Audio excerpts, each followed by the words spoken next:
नई पहचान, भर लो उड़ान, छू लो आसमान, नए भारत की है नई पहचान। मो ना भाग्यवती बेहेरा, मो षष्ठ श्रेणी छात्री अटे। विद्यालय चक्रधर सरकारी उच्च विद्यालय। विकसित भारत विलंघन 2025 अंतर्गत कार्यक्रम आम जो आइडिया सफिशिएंट कर नाम फास्टी कंक्रीट जल शोषणकारी कंक्रीट।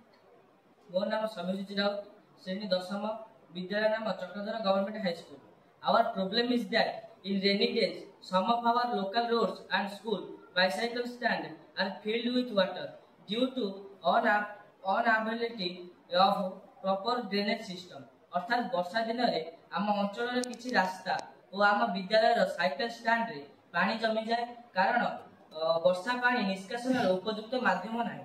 मो ना प्रेमजीत मल्लिक, अष्टम श्रेणी छात्र, school Chakradhar government high school. आम समस्यार कारण वर्षा दिने आम विद्यालय रे छात्र छात्री मानकर उपस्थित कमी जाए एवं विद्यालय रे साइकेल रखिया पाई बहुत असुविधा हुए। मो नाम रोशनी महालिक, मु सप्तम श्रेणी छात्र अटे। विद्यालय नाम चक्रधर सरकारी उच्च विद्यालय। यही योजना माध्यम आम रास्ता उपर जमुतिर पानी समस्या को एड़ाइबा और उच्चालन जलर स्तर को वृद्धि करबा।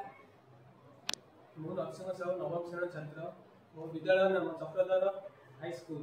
आम अंचल जो रास्ता प्रधानमंत्री सड़क सुरक्षा योजना अंतर्गत से रास्ता कंक्रीट व्यवहार किंतु दुर्भाग्यवशतर कथा से रास्ता किसी पानी जमी जाऊँ जहाद्वारा आम विद्यालय को आसी पार और साइकेल स्टाण्ड कर असुविधा होची। यार उपकार आम कंक्रीट रोड को भांगी या बदल फास्टी कंक्रीट रोड व्यवहार कले पानी जमिया नहीं। एथिपाई आमे 8 एमएम पत्थर चिप्स और सीमेंट को 3:1 भाग में प्रस्तुत करूँ। यह 8 घंटा पर पुनर्व्यवहार उपयोगी हो पार। जेपरी देखु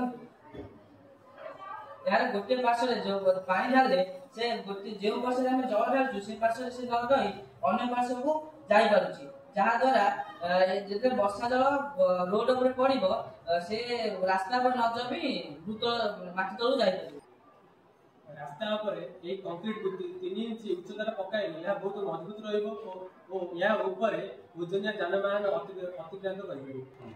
वर्तमान आम विद्यालय साइकेल स्टैंड रे ए कंक्रीट को उपयोग कले वर्षा दिन में पानी जमिबो नाही, जहाँ फल आम विद्यालय समस्त सांगसाथी आ साइकेल को रखिबार असुविधा सम्मुखीन हेबे।